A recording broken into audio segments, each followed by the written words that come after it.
আগামী 18 তারিখে হামজা দেওয়ান চৌধুরীরা ইন্ডিয়ার মুখোমুখি হচ্ছে। এই ম্যাচকে ঘিরে বাংলাদেশ দল অনুশীলন চালাচ্ছে, সব রকমের চেষ্টা করছে বাংলাদেশ দল ইন্ডিয়াকে হারানোর লক্ষ্যে।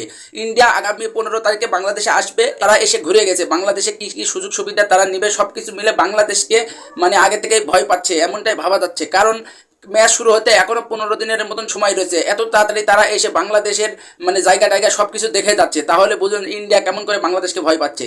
বাংলাদেশকে সবসময় ইন্ডিয়া কিন্তু ভয় পাতো না, কিন্তু এই দলে হামজা দেওয়ান চৌধুরী, সুমিত সোম, হামিদুল ইসলাম এদের মতন খেলোয়াড় আসার পর থেকে বাংলাদেশকে এখন ভয় পাচ্ছে ইন্ডিয়া।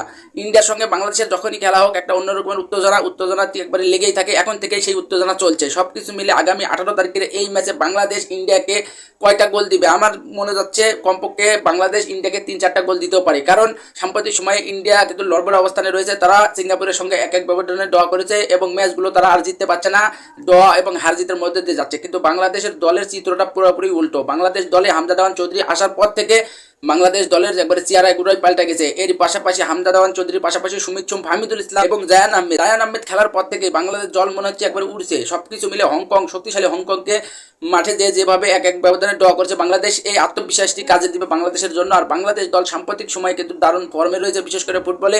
আর এই 18 তারিখের এই ম্যাচে ইন্ডিয়াকে কোনো রকমের ছাড় দিবে না হামজা দেওয়ান চৌধুরীরা। আর এই খেলাটা হবে বাংলাদেশে। আর বাংলাদেশের মাঠে খেলা হওয়া মানে কি বাংলাদেশের গ্যালারিতে দর্শকরা হাজারো দর্শক থাকবে, এটা নিশ্চিতভাবে বলা যায়। এবারের এই 18 তারিখের এই ম্যাচটি বাংলাদেশের কাছে অনেক গুরুত্বপূর্ণ। এই গুরুত্বপূর্ণ ম্যাচে হাই ভোল্টেজ ইন্ডিয়ার মুখোমুখি হচ্ছে বাংলাদেশে।